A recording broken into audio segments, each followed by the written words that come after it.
Começar, certo? É. Ok. Bom, então, eu queria agradecer muito o convite da Liga, queria agradecer muito o convite da Cris. Eu gosto muito de dar aula, então é um prazer estar aqui com vocês essa noite. E a Cris pediu para eu falar um pouquinho sobre dermatite atópica. É um assunto que eu gosto, é um assunto que eu acho super interessante. Então, eu vou tentar abordar um pouquinho a doença, de diversos pontos a respeito dessa doença, para a gente ir conversando. Sobre a minha formação, meu nome é Gabriela, como vocês estão vendo, Gabriela Franco. Eu fiz residência em dermatologia no Lauro de Souza Lima, que é aqui em Bauru, em São Paulo. Fiz o título de especialista logo que terminei a residência, emendei numa especialização em dermatologia estética no HC, e em seguida, em 2016, comecei o meu doutorado e estou finalizando esse ano.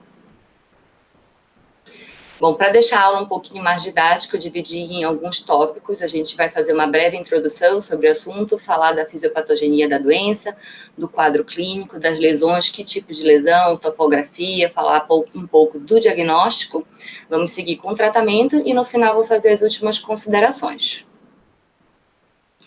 Então, a dermatite atópica, ela é uma das doenças mais prevalentes dentro da dermatologia, é uma das doenças que a gente mais atende em consultório e também em hospital universitário.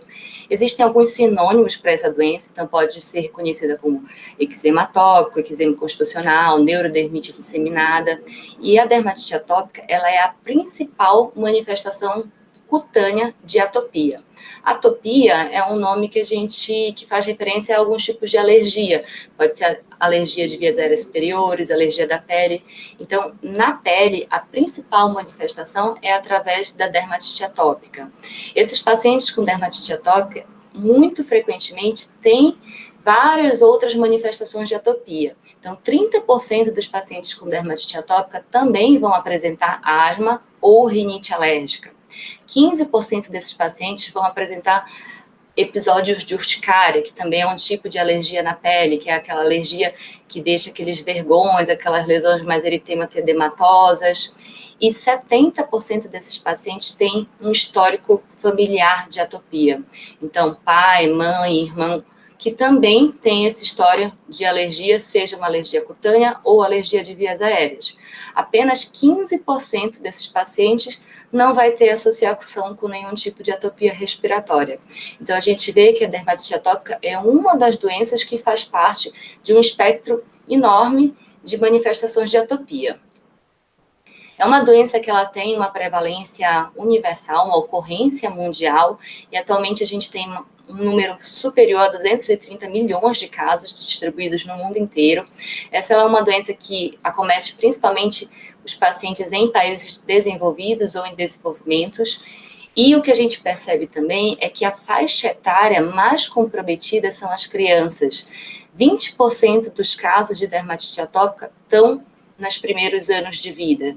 Esse percentual diminui muito na fase adulta, porque muitos desses pacientes vão fazendo, com o tempo, essas manifestações vão se tornando mais amenas e podem, inclusive, sumir.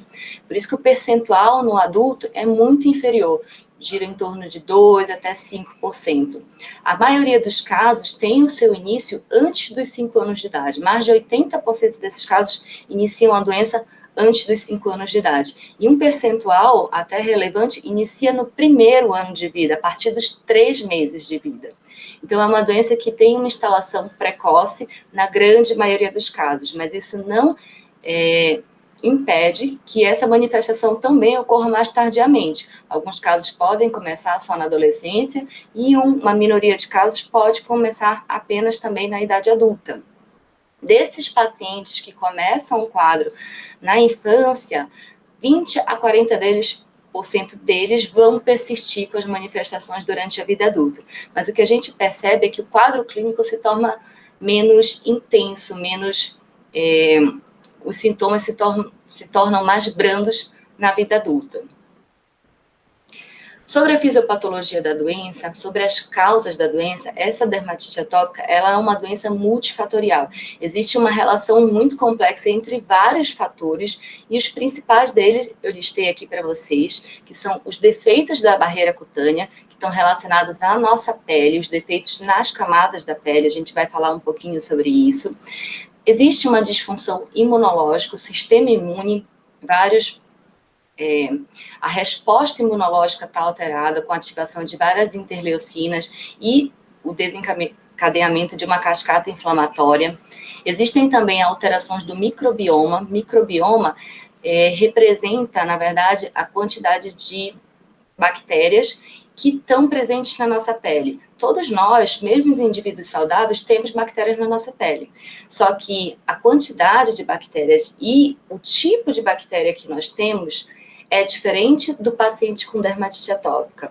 O paciente com dermatite atópica tem uma quantidade de bactérias patogênicas muito maior do que do paciente sem dermatite. Então, isso também entra na fisiopatologia da doença. Além desses 3 principais pilares, existem fatores contribuintes, como fatores genéticos, fatores ambientais e também fatores psicológicos. Com relação aos fatores genéticos, o que a gente percebe é que existe sim um padrão de herança entre os pacientes, não é à toa que a maioria tem um histórico na família, ou de dermatite atópica, ou de alguma outra manifestação de atopia, mas esse padrão de herança ainda não está completamente esclarecido. Dentre os pacientes com atopia, a gente percebe que existe a história familiar e que no caso dos pais atópicos, quando os 2 pais têm dermatite atópica, 79% dos filhos têm chance de evoluir também com uma manifestação de atopia. E que quando um dos pais tem atopia, até 58% de chance do filho desenvolver essa doença. E a gente percebe que esse risco é maior quando a mãe é atópica. Pode existir tanto na mãe e no pai, mas quando a mãe é atópica, existe um risco maior do filho desenvolver atopia. A gente vê que não existe um padrão de herança completamente definido, até porque quando a gente vai avaliar a prevalência em gêmeos. Quando a gente avalia a prevalência em gêmeos monozigóticos, a concordância é apenas de 72%, não existe um 100% de concordância. Então, a gente observa que existem outros fatores além da genética envolvidos para essa doença se manifestar. E quando a gente avalia gêmeos dizigóticos, a concordância é só de 23%. Então, existe sim um fator genético, mas ele não é absoluto nessa doença. A maioria dos genes que estão alterados nos pacientes estão relacionados a alguma disfunção do sistema imune, e o principal gene acometido são os genes que estão relacionados a uma proteína chamada filagrina. Então, a associação é principalmente com o gene que codifica a filagrina. A filagrina, para quem não conhece, é uma proteína que está presente na nossa pele. Aqui, no lado esquerdo, eu coloquei para vocês esse desenho que ilustra o processo de diferenciação dos queratinócitos, que são as principais células presentes na nossa pele. Então, aqui na camada mais basal, a gente tem os queratinócitos basais. Conforme eles vão se diferenciando, eles vão mudando o seu formato até esse núcleo do queratinócito ser eliminado, e essas células mais achatadas é que formam o último estrato da nossa pele, que é o estrato córneo. A maior parte da nossa pele tem 4 camadas, né, que é a camada basal, espinhosa, granulosa e a camada córnea. Em algumas regiões a gente pode ter 5 camadas, que é uma camada adicional, que seria a camada lúcida, que normalmente está na região das palmas e plantas. Do tempo que o queratinócito leva da região basal até chegar no estrato córneo, esse tempo varia de 26 até 42 dias, uma média de 30 dias. Nessa região aqui, na camada granulosa, a gente vai apresentar essas bolinhas que representam os grânulos de queratohialina. E dentro desses grânulos, o principal componente se chama profilagrina. Então, aqui do lado direito, a gente tem um desenho esquemático do que seria a profilagrina, que ela é um agrupamento de 10 a 12 monômeros da filagrina. Essa filagrina vai sofrer um processo de desfosforilação e vai ser fragmentado. E aí, sim, a filagrina vai ter um papel muito importante na nossa pele de agrupar os feixes de queratina e os filamentos intermediários. Então, esse agrupamento ele vai ser o arcabouço da nossa pele. E é ele que vai ser importante para evitar uma perda de água, vai ser importante para a hidratação, porque, posteriormente, esses monômeros de filagrina, eles vão sofrer uma clivagem através de algumas proteases e vão liberar aminoácidos, que são os ácidos policarboxílicos. Esses ácidos, pela propriedade higroscópica que eles retêm a água no extrato córneo. E isso é importante para manter a hidratação da nossa pele e também para manter o pH da nossa pele levemente ácido. É isso que confere condições de equilíbrio para a nossa pele, condições que mantêm ela hidratada. Então, aqui seria uma condição normal, a gente tem o extrato córneo e a gente vê que todos os componentes estão bem aderidos, é isso que faz a água ficar retida e fazer com que a pele fique hidratada. E aqui do lado direito a gente tem uma situação onde há um defeito na filagrina. Imagina que tem algum gene defeituoso e aí essa concentração de filagrina está alterada, fazendo com que na camada córnea não haja essa aderência adequada entre as células. Com isso, ocorre uma perda de água transepidérmica. Consequentemente, a pele vai ficar seca, vai ficar desidratada e também vai ficar mais suscetível à influência de fatores externos, como vários alérgenos e de vários irritantes. Então, por isso que o paciente com dermatite atópica, ele, além da pele seca, ele é mais sensível a estímulos alérgenos do ambiente como um todo. Com relação à função imunológica, antes que vocês desistam de assistir a aula só de olhar essa figura, eu vou resumir o que vocês têm que saber dessa figura, o que é importante. A partir dessa alteração que ocorre na barreira cutânea, digamos que a entrada de alérgenos e de irritantes, ela é facilitada. E a entrada desses agentes externos vai ativar uma cascata imunológica que envolve a ativação de várias citocinas. Inicialmente, as principais citocinas que são produzidas são a interleucina 5, a interleucina 4 e a interleucina 13, que são as principais interleucinas que vão desencadear uma resposta inflamatória nas lesões agudas. Então, o que tem que ficar guardado é que, na fase aguda da doença, a gente vai ter a ativação de interleucina 4, interleucina 5 e interleucina 13. E isso vai desencadear uma resposta imune do tipo TH2. Nas fases mais crônicas da doença e nas fases onde a doença já vai amenizando, essa alteração imunológica vai sofrer uma mudança. E aí, o perfil de ativação de citocinas também muda. Então, na fase crônica, a gente vai ver ativação de interferogama, de interleucina 12, de interleucina 5 e de fator estimulante da colônia de granulócitos e macrófago. E a resposta predominante vai ser do tipo TH1 e TH17. Então, o que tem que ficar dessa imagem? Fase aguda da doença, o que é ativado é uma resposta TH2. Fase crônica da doença, essa resposta TH2 vai dar origem a uma resposta de padrão TH1. Com relação às alterações do microbioma, a principal bactéria predominante na pele do paciente atópico é o Staphylococcus aureus. Na pele de um paciente que não tem a doença, na nossa pele de indivíduos saudáveis, nós também temos o Staphylococcus aureus, mas a concentração é muito diferente. A maioria dos estudos mostra que na pele do paciente atópico, a concentração dessa bactéria pode chegar até a 100%. Então, em geral, pelo menos 80% tem de colonização por essa bactéria, enquanto que nos pacientes saudáveis, a concentração dessa bactéria chega no máximo a 10%. E se a gente avaliar no mesmo indivíduo atópico a pele lesada e comparar com a pele não lesada, também tem diferença.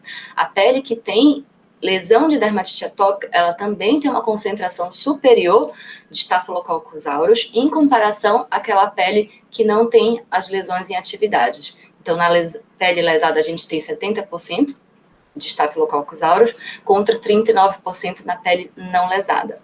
E, além disso, a diversidade do microbioma também é bem variável. E, em algumas situações, essas bactérias podem provocar complicações, infecções secundárias e precisam de um tratamento específico. Os fatores ambientais, eles não são uma causa, mas eles são fatores que podem ajudar no a desencadear as crises. Então, entre eles, a gente tem o clima, a gente observa uma frequência maior de dermatite atópica em locais que têm um clima seco e também em locais com baixas temperaturas. A gente observa também que os pacientes que vivem na área urbana têm uma predominância maior de dermatite atópica quando em comparação àqueles pacientes na área rural. Isso provavelmente está relacionado aos alérgenos a que esse paciente está exposto. Na região urbana, a gente tem uma quantidade de irritantes no meio ambiente muito superior quando comparado à zona rural. Então, por isso que a dermatite atópica é mais frequente na área urbana. Áreas de baixa exposição à radiação ultravioleta também a gente vê uma prevalência maior. A gente sabe que a radiação ultravioleta tem um papel anti-inflamatório na nossa pele, não é à toa que existe um tratamento chamado fototerapia, que serve para dermatite atópica, para psoríase e para outras doenças. Então, lugares que têm uma baixa exposição tem uma incidência maior da doença. A dieta, ela é um fator que pode, sim, interferir, tanto numa forma de proteção, de acordo com os alimentos que você ingerir, então frutas, vegetais, cereais, nozes, peixe, eles normalmente têm um efeito protetor, enquanto que dietas ricas em açúcar, principalmente esses fast foods da vida, eles têm um efeito maléfico, eles podem aumentar o risco do paciente desenvolver dermatite atópica. Não necessariamente esse paciente vai ter alergia alimentar, isso são coisas diferentes, e eu vou falar um pouquinho disso mais lá para frente para vocês. Existe a hipótese da higiene também, que isso caiu já um pouco por terra, do que seria aquele paciente que não se expõe desde o começo, desde os primeiros anos de idade, não brinca em ambientes expostos, então esse paciente não desenvolveria uma imunidade adequada e, consequentemente, ele estaria mais suscetível a desenvolver alergias do que aquele paciente que, desde o começo, já brinca com a terra, já brinca em piscina, já brinca com animais, que já tem um contato com agentes externos mais frequente desde os primeiros anos de vida. Vacinações e infecções não tem nenhum efeito com relação à dermatite atópica, então não é porque você vai fazer todas as vacinas do calendário vacinal que o seu filho vai ter um menor risco de desenvolver dermatite atópica. E agora, com relação ao quadro clínico. Esse quadro clínico ele tem um fenótipo extremamente variável, de acordo com a intensidade, que isso pode variar, mas principalmente de acordo com a faixa etária desses pacientes, de uma forma que a gente possa dividir clinicamente, para facilitar, essa dermatite em dermatite atópica infantil, que seria até os 2 anos de idade, uma dermatite atópica pré-puberal e uma dermatite atópica do adulto, que seria a partir dos 12 anos de idade, que é quando ela praticamente já não tem alteração de morfologia. Então, a morfologia em cada uma dessas faixas etárias é diferente, a forma de manifestar é diferente, e a gente vai mostrar cada uma delas. Independente da forma, se DA infantil, pré-puberal ou do adulto, a lesão principal que a gente vai ver na pele do paciente com dermatite atópica é o eczema. O eczema ele é um processo inflamatório e que ele tem várias fases de evolução. Então, aqui eu coloquei as imagens para vocês observarem. Então, à esquerda a gente tem o que seria uma pele normal, que a gente vê que é uma pele hidratada, é uma pele que tem brilho, é uma pele que tem uma textura homogênea, que tem uma cor homogênea. E essa seria a pele do paciente com dermatite atópica, que ele tem um ressecamento. Lembra que ele não consegue reter a água nas camadas da pele, né, na epiderme. Então, consequentemente, perde água e resseca a pele, que é o que nós chamamos de xerose cutânea. Então, essa figura aqui estaria representando a pele de um indivíduo atópico. E nos momentos de crise, o que nós vamos observar são os eczemas. E esse eczema pode ser agudo, no período inicial, que ele é formado por manchas eritematosas e por lesões vesico-bolhosas, mas com o tempo esse eczema ele vai se tornar subagudo e a gente vê que essas lesões papulovesiculares vão dar origem a lesões um pouco mais secas e mais com tendência mais à descamação, e depois esse eczema se torna crônico. Quando a gente observa, a gente vê uma pele mais espessada, uma pele grossa, observa inclusive algumas fissuras. Então, essa seria a evolução do eczema. Em todos os estágios de dermatite atópica, infantil, no adulto, a gente pode observar todas essas fases de eczema. O que vai mudar é a topografia dessas lesões. Então, aqui, no paciente até os 2 anos de idade, a gente percebe que esse eczema predomina na região da face, mas é importante notar, chamando a atenção, que esse eczema poupa, em geral, a região centrofacial. Essa região também das pernas, do abdômen, é uma região bastante comprometida, mas a gente também observa que ela poupa a área das fraldas. Quando o paciente começa a engatinhar, a gente observa que nessa região da perna também começam a aparecer lesões, isso até os 2 anos de idade. Na fase pré-puberal, essa topografia começa a mudar, e aí a gente tem aquela clássica apresentação que são nas áreas de dobra, então principalmente na região do pescoço, na fossa cubital, que é essa região aqui do braço, e na fossa poplítea, que fica atrás dos joelhos. Então, essas áreas de dobras, então, fossa cubital, fossa poplítea e região do pescoço são as principais acometidas na fase pré-puberal. Até mais ou menos os 5 anos de idade é isso que predomina. Podemos também ter lesões na face, mas as lesões na face são mais evidentes na criança. E já no adulto a gente observa um padrão um pouco diferente. Essas lesões vão principalmente para a região das mãos, então ficaria com uma dermatite semelhante a uma dermatite de contato. As regiões flexurais, como as dobras, a dobra cubital também é comprometida, e região do pescoço, e essa região aqui posterior do pescoço também é uma área bem comum de ser acometida. Então, em todas as fases são lesões de eczema, a topografia desse eczema é que vai mudar. Existem outros sinais que podem estar presentes, mas esses outros sinais são inespecíficos. Eles não indicam que o paciente tem dermatite atópica. São sinais que indicam atopia, seja rinite alérgica, asma, outras manifestações de alergia, não necessariamente dermatite atópica. Então, eles podem estar presentes ou não, mas não são sinais específicos de dermatite atópica. Então, essa linha aqui, essa prega na região da pálpebra inferior é chamada dupla prega de Denny-Morgan, é uma manifestação bastante comum em pacientes com rinite, em pacientes com dermatite atópica. Em alguns pacientes a gente pode ter a rarefação do terço distal das sobrancelhas, que é chamado sinal de Hertog, e a gente também observa um aumento da quantidade de linhas na região palmo-plantar, que é chamada de hiperlinearidade palmo-plantar, e também o dermografismo branco, que é a formação de estrias brancas após um movimento de fricção ou pressão linear. Então, se a gente pegar uma caneta e fazer um risco com ela na região da pele, por conta de uma vasoconstrição, essa região onde a gente fez o risco com a caneta fica mais esbranquiçada. Então, é isso que a gente chama de dermografismo branco. Esses pacientes, além das manifestações que são típicas, podem evoluir com vários tipos de complicações. Acho que eu mudei o slide, desculpa, não é esse slide. Agora, sim, complicações. Repeti o slide sem querer. Então, várias complicações podem estar presentes, desde distúrbios emocionais, déficit de atenção, hiperatividade, até outras infecções de pele, que são bacterianas e virais. As bacterianas são, de longe, as complicações mais comuns, e o principal agente envolvido é aquele agente que está alterado na pele do paciente com dermatite atópica, que é o Staphylo aureus. Então, a gente observa aqui um quadro de impetigo, que é a colonização pelo estáfilo na região ao redor da boca, começa a formar essas múltiplas crostas melicéricas. Em alguns casos, a gente precisa, inclusive, fazer um tratamento com antibiótico oral, e essas alterações, elas podem contribuir para exacerbações da doença.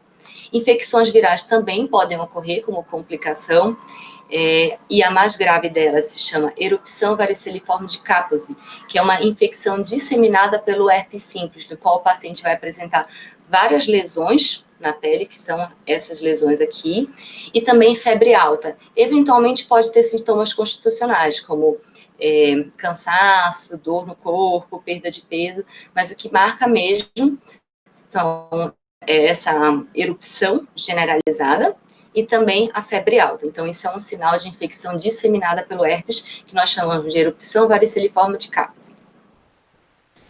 Nos pacientes com dermatite atópica, a gente tem uma maior incidência de verrugas virais. O paciente que também tem HIV, ele pode ter uma piora da evolução da sua dermatite, e outras complicações que ocorrem com uma certa frequência são alterações oculares, como conjuntivite, existe um risco maior de catarata, tanto por conta do uso do corticoide, que é uma medicação que é muito utilizada no tratamento da dermatite atópica, quanto por conta do trauma. O paciente com atopia, ele tem com muita frequência, ele vai fazer uma fricção na região dos olhos. Isso poderia contribuir para a evolução de algum tipo de catarata, de conjuntivite e também de ceratocone. Aqui mostrando uma alteração na pele que a gente chama de molusco contagioso, é um tipo de vírus bastante comum nas crianças. Não existe uma incidência aumentada no paciente com dermatite atópica, mas o que a gente percebe é que nesses pacientes, os locais de lesões, por exemplo, da fossa cubital, eles são mais suscetíveis ao surgimento das lesões. Então, quando esses pacientes têm molusco contagioso, as lesões de molusco se manifestam principalmente nas áreas que são acometidas pela dermatite atópica. E aqui eu quero mostrar para vocês um pouquinho do que a gente chama de marcha atópica, que são as manifestações de atopia. Não só o eczema, que é o assunto dessa aula, mas também as manifestações de rinite, asma e alergia alimentar ao longo de toda a vida. Então, a gente observa que a criança, ela tem uma incidência muito maior de eczema, que são as lesões da pele, e que ao longo do tempo, essas lesões eczematosas elas vão diminuindo a incidência, enquanto que os outros tipos de atopia, asma, rinite, elas começam a aumentar. Então, a rinite é muito maior em pacientes adultos e idosos. A alergia alimentar e a asma aumentam, mas quando chega na fase mais ou menos da adolescência para adulta, elas também têm uma leve queda. O diagnóstico da dermatite atópica, ela é principalmente clínico. Existem os critérios que a gente vai explicar, mas se você observar um paciente com lesão típica, um paciente com prurido, um paciente que tem as lesões em topografia típicas de dermatite atópica, isso é o suficiente para você dar o diagnóstico. De qualquer forma, quando você pensa em estudo clínico, ou até mesmo para algum tipo de prova que vocês forem fazer, existem os critérios. Então, nós temos critérios maiores e critérios menores. E para a gente confirmar o diagnóstico de dermatite atópica, esse paciente precisa ter, obrigatoriamente, 3 critérios maiores e 3 critérios menores. Os critérios maiores são o prurido, ou seja, a sensação de coceira na pele, a morfologia e distribuição típica dessas lesões, então o comprometimento da região do rosto, principalmente em crianças, e das regiões extensoras das áreas de dobras, e também no adulto a gente observa aquelas lesões mais liquinificadas e aquela linearidade das lesões. A dermatite ela tem um caráter crônico e recidivante, ou seja, ela evolui ao longo de vários anos com períodos de remissão e períodos de crise. Então, essa evolução ela é típica do paciente com atopia e também a história familiar. E esses outros são todos os critérios menores, a gente tem que ter pelo menos 3 deles presentes em associação com os critérios maiores para fechar o diagnóstico. Feito o diagnóstico, a gente pode ter alguns exames que podem ser solicitados de forma complementar. Esses exames laboratoriais, eles não dão um diagnóstico, eles podem ser utilizados principalmente para identificar agentes provocadores de dermatite atópica, que são aqueles que desencadeiam as crises, mas eles não são fundamentais para o diagnóstico da doença. Então, a gente pode pedir uma contagem de eosinófilos no sangue periférico, que no paciente com atopia, em geral, está aumentado. Os níveis séricos, ou seja, no sangue de IgE também, em geral, estão aumentados. E além do IgE total, nós podemos pedir o IgE específico para vários antígenos, tanto alérgenos como antígenos alimentares. E a gente faz isso através de 2 formas, ou através do prick test, que é aquele teste onde você coloca os antígenos na região do antebraço, faz uma leve puntura com uma lanceta e você vai observar se vai aparecer uma irritação na pele, que a gente avalia 15 minutos mais ou menos depois. E o PET test, que é aquele que a gente cola aqueles adesivos nas costas com vários antígenos e que será feita uma leitura depois de 48 a 72 horas. Então, isso serve só para desencadear fatores, para identificar fatores desencadeantes. Mas é importante a gente interpretar esses exames. Nem sempre um exame positivo significa que o paciente tem alergia àquele componente. Você tem que associar esses resultados à história clínica do paciente. Então, se ele tem um histórico de que toda vez que entra em contato com determinado tipo de material, ele começa a ter crise de dermatite atópica. E se esse teste para esse determinado material veio positivo, aí você tem sim uma correlação. Mas sempre tem que fazer essa correlação do exame com a clínica do paciente. Para alimentação, não adianta fazer esses testes. O padrão ouro para diagnóstico de alergia alimentar é o teste de provocação oral. Então, não é porque num prick test ou num PET test, num prick test eu tenho uma alteração específica de IgE contra determinado tipo de alimento que eu vou afastar o paciente desse tipo de alimento. A gente só vai fazer uma dieta restritiva quando a gente tem um teste de provocação oral positivo para determinado alimento. Existem alguns critérios de gravidade. Na prática, a gente não costuma utilizar isso, a gente meio que classifica o paciente em leve, moderado e grave e já prescreve um tratamento.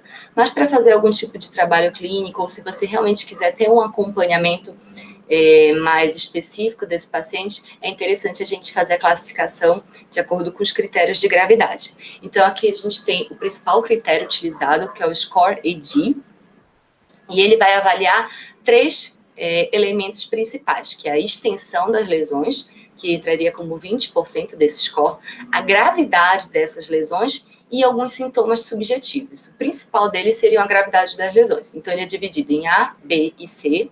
O A, extensão das lesões, B, gravidade das lesões e C, sintomas subjetivos. E aí, no final, a gente faz um cálculo para encontrar um número. E essa pontuação vai variar de 0 até 103, sendo que, quando ela é inferior a 25, a gente considera esse paciente com uma gravidade leve.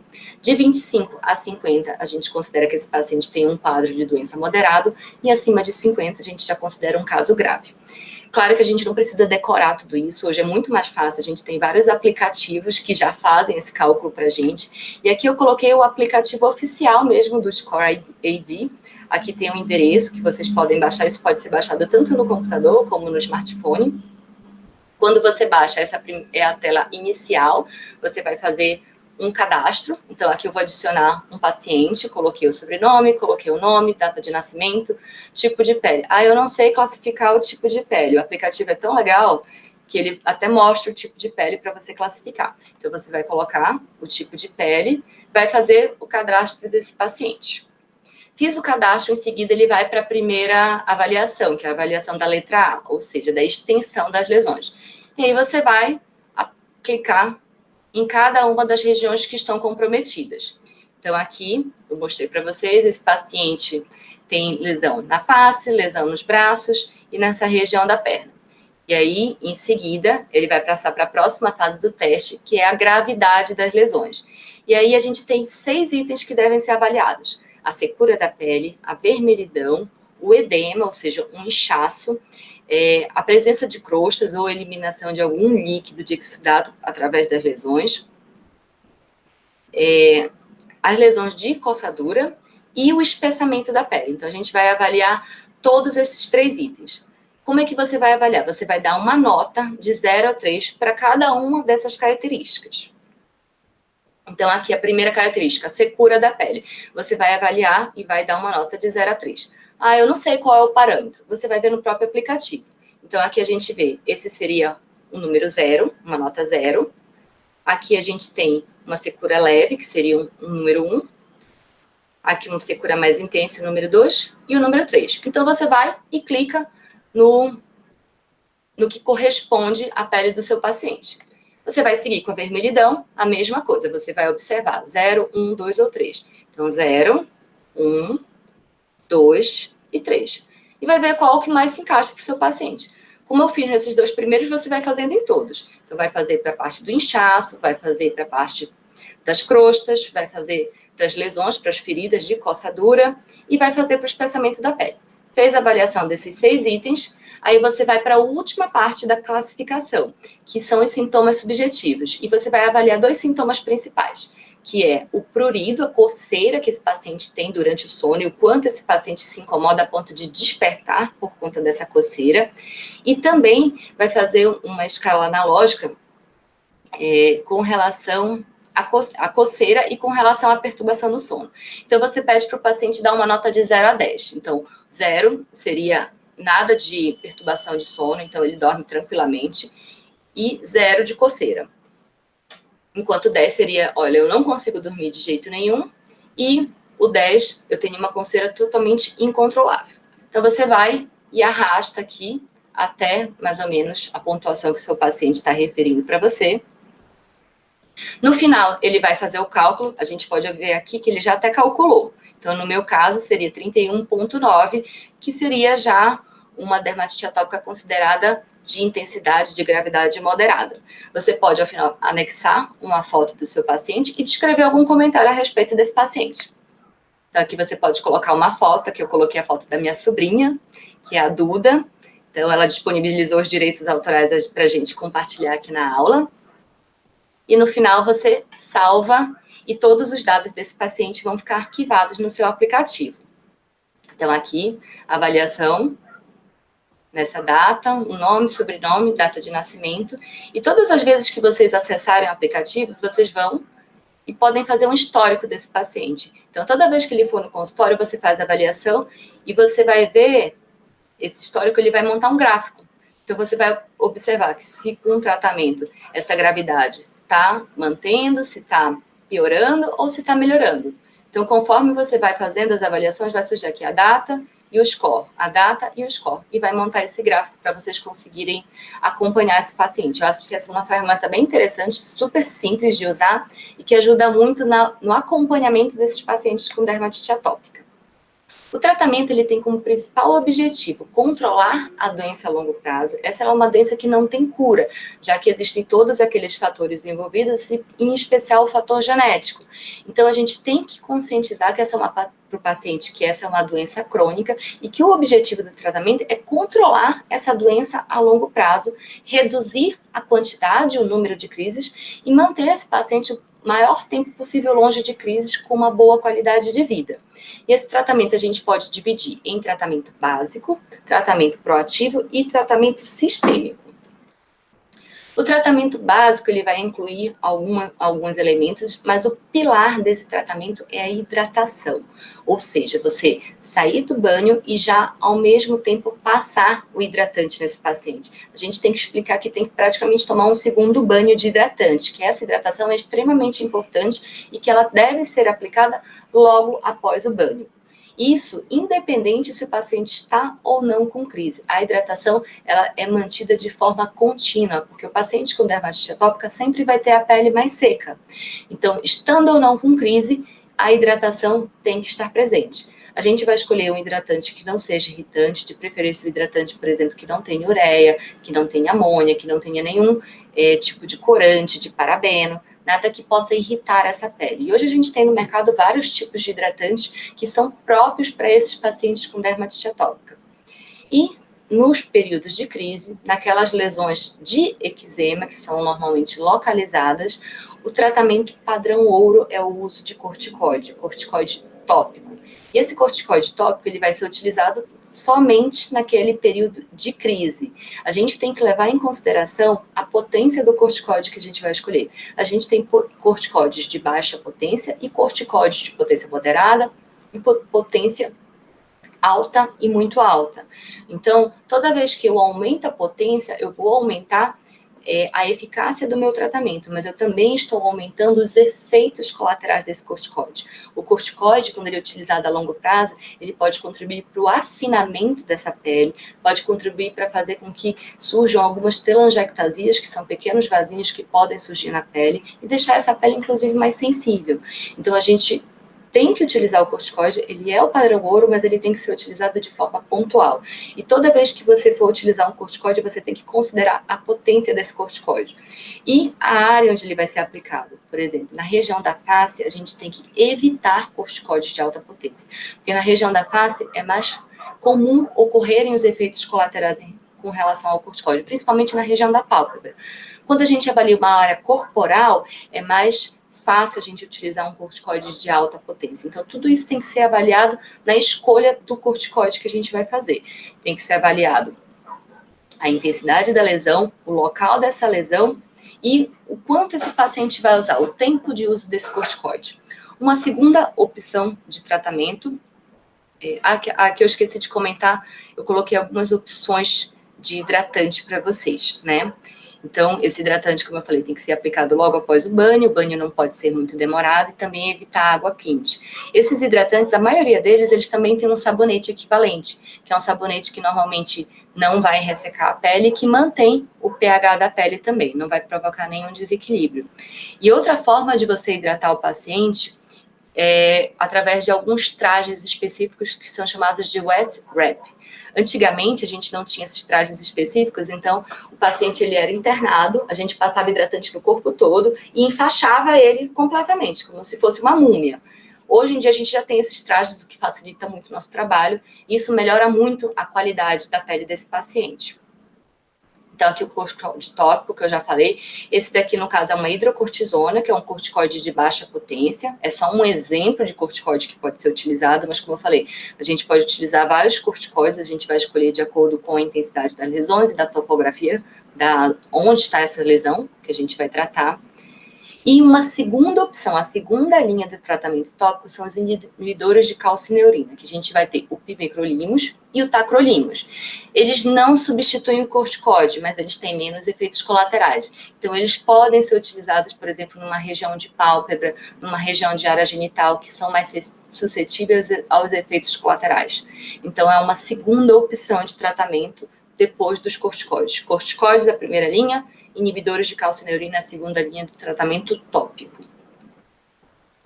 Os antimicrobianos, os antibióticos tópicos, eles têm que ser utilizados com cautela, porque o uso frequente dessas medicações pode induzir uma resistência bacteriana. Então, quando você tiver realmente infecção bacteriana na pele, como foi aquela foto que eu mostrei, que o paciente tinha um impetigo, que tinha várias crostas ao redor da boca, aí sim você pode utilizar o antibiótico tópico de forma pontual, naquelas situações. Existe também o que a gente chama de descolonização bacteriana. Aquele paciente que faz impetigo de repetição, que faz infecção estafilocócica de repetição, a gente pode fazer uma descolonização passando esse antibiótico, que em geral o antibiótico de escolha é a mupiracina, na região ao redor do nariz, ao redor da boca, no pescoço e na região perianal, que são as regiões que normalmente são mais colonizadas pelos estafiloaureus. Então, você faz essa aplicação 2 vezes ao dia, durante 5 dias, que é um processo de descolonização, que você vai fazer apenas se o paciente tivesse histórico de infecções de repetição. Além disso, é importantíssimo, além da hidratação, outro pilar do tratamento que eu considero extremamente importante é a educação do paciente. Então, você vai ter que explicar várias coisas para ele, tem que repetir isso a cada consulta, as roupas que ele tem que utilizar. Então, preferir tecidos mais leves, tecidos mais claros, tecidos que não irritem, então, de preferência, algodão, evitar tecidos sintéticos. Essas roupas, de preferência, elas não devem ser lavadas com nenhum tipo de amaciante. O amaciante normalmente pode ter algum produto que irrite a pele desses pacientes.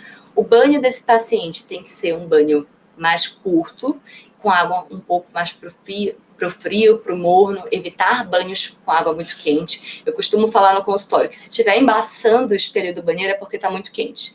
Então, não pode deixar essa água quente, porque isso prejudica a pele e faz com que a pele perca mais água.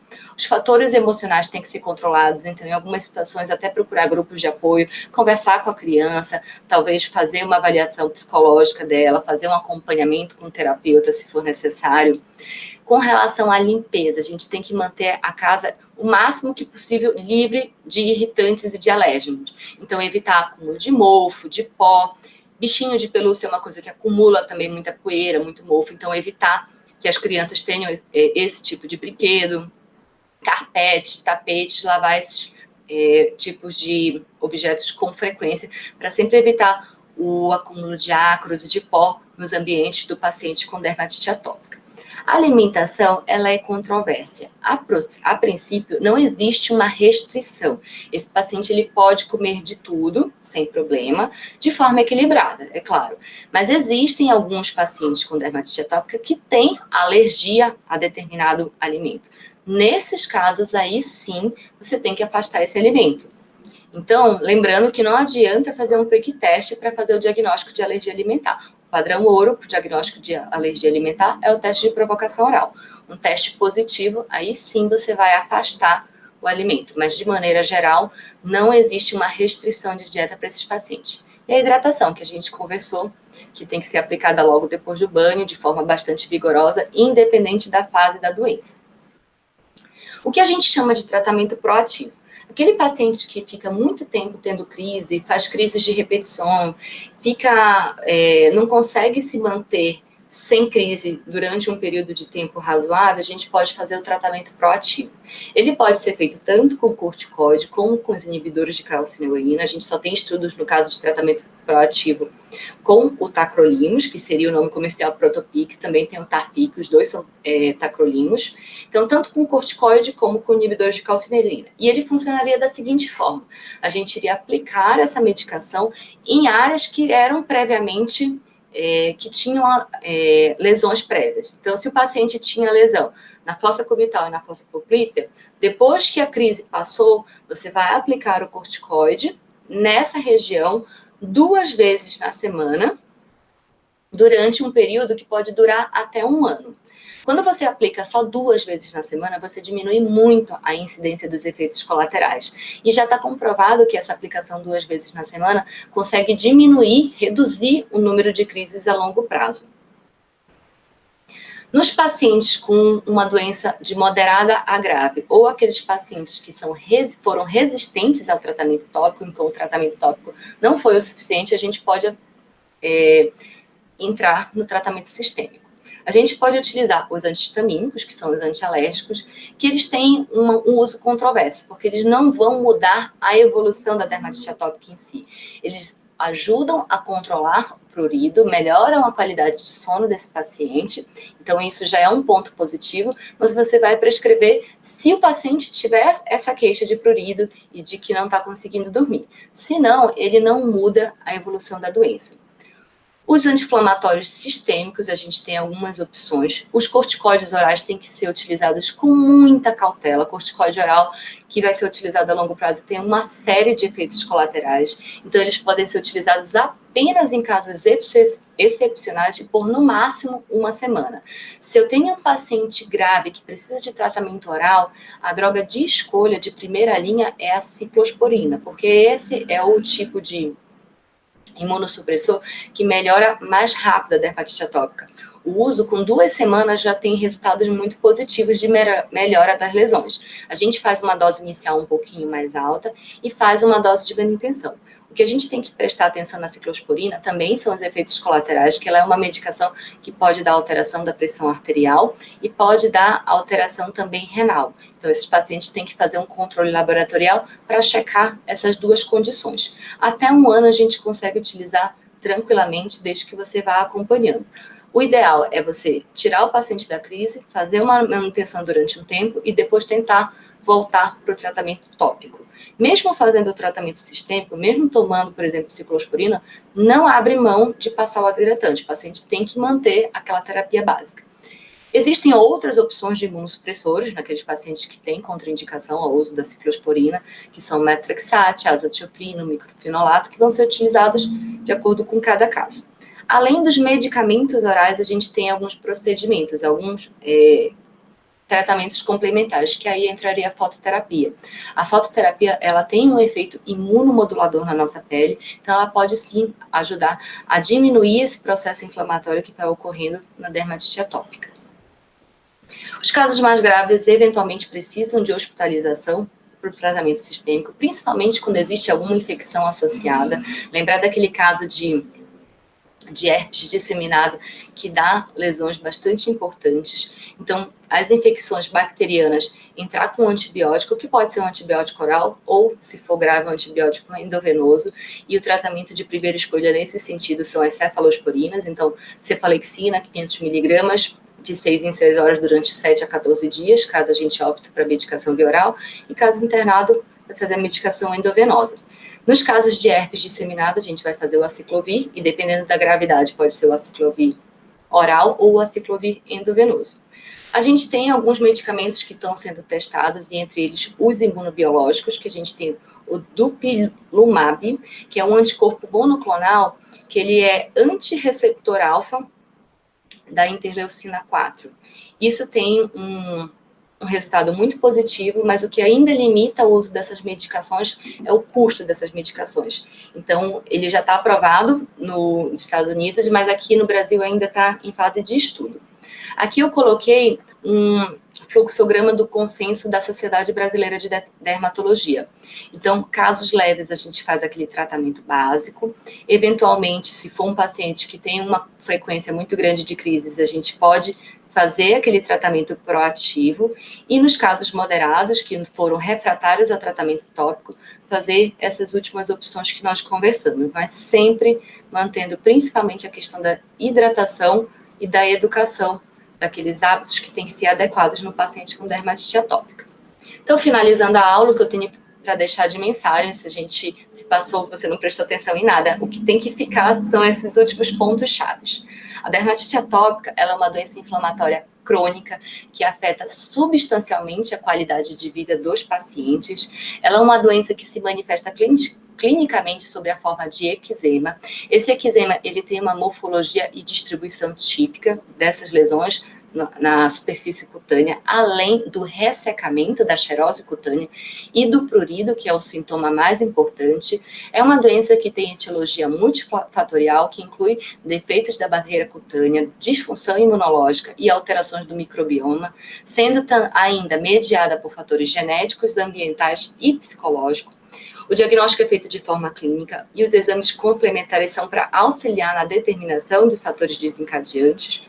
A terapia básica compreende a hidratação, o tratamento tópico, cuja primeira linha são os corticoides, afastar os fatores agravantes e programas educacionais com abordagem multidisciplinares, e a terapêutica sistêmica sempre deve ser utilizada naqueles casos graves, infecções secundárias sempre devem ser tratadas e a hospitalização naqueles casos mais graves pode ser necessária para o controle das crises.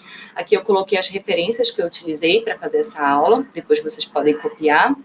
E a gente pode discutir um pouco, que vocês tiverem de dúvidas, eu estou aqui para esclarecer. Muito obrigada, doutora. A aula foi incrível. Nós recebemos algumas perguntas. Vamos Primeiro, lá. a Anne Caroline mandou. Já que com a exposição solar o paciente apresenta melhora no quadro, como é indicada essa exposição? Sempre com protetor solar? Por volta de quantos minutos e preferencialmente em quais horários? Certo. Quando a gente fala que a radiação ultravioleta ela pode ser benéfica, é uma incidência muito baixa. Tanto que existe a questão da fototerapia, mas a gente não recomenda de rotina que aquele paciente vá pegar sol para melhorar a dermatite atópica. Pelo contrário, um efeito imunomodulador da radiação ultravioleta seria o suficiente se aquele paciente pegasse 5 minutos de sol por dia.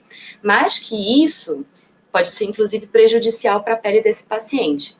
Então, a gente não recomenda que ele faça isso de rotina, porque isso acaba tendo muita confusão, o paciente acaba pegando mais sol do que deveria. Então, se for se expor, se for para a praia, se for para a piscina, passar filtro solar da mesma forma que qualquer outra pessoa, hidratante, protetor solar.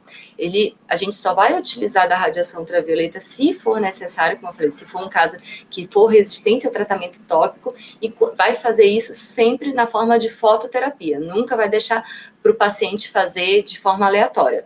Então, se ele fosse expor ao sol, sempre com protetor solar. Ok, muito bom. Vamos ver a próxima da Paula Razia. Em relação à fisiopatologia da dermatite atópica, quais os fatores causais mais envolvidos no aumento da incidência da doença nos últimos anos? Bom, primeiro, a questão da disfunção da barreira cutânea, como eu falei, o ressecamento por conta daquela alteração genética, inclusive, que a maioria está relacionada ao gene da filagrina. Então, esses pacientes, eles têm um defeito na barreira cutânea, todos eles têm a pele seca, então esse, para mim, é o principal fator que está relacionado. Tanto que o principal tratamento é a hidratação. É você evitar tomar banho quente para não ressecar a pele e logo que sair, passar um hidratante adequado que não vai irritar.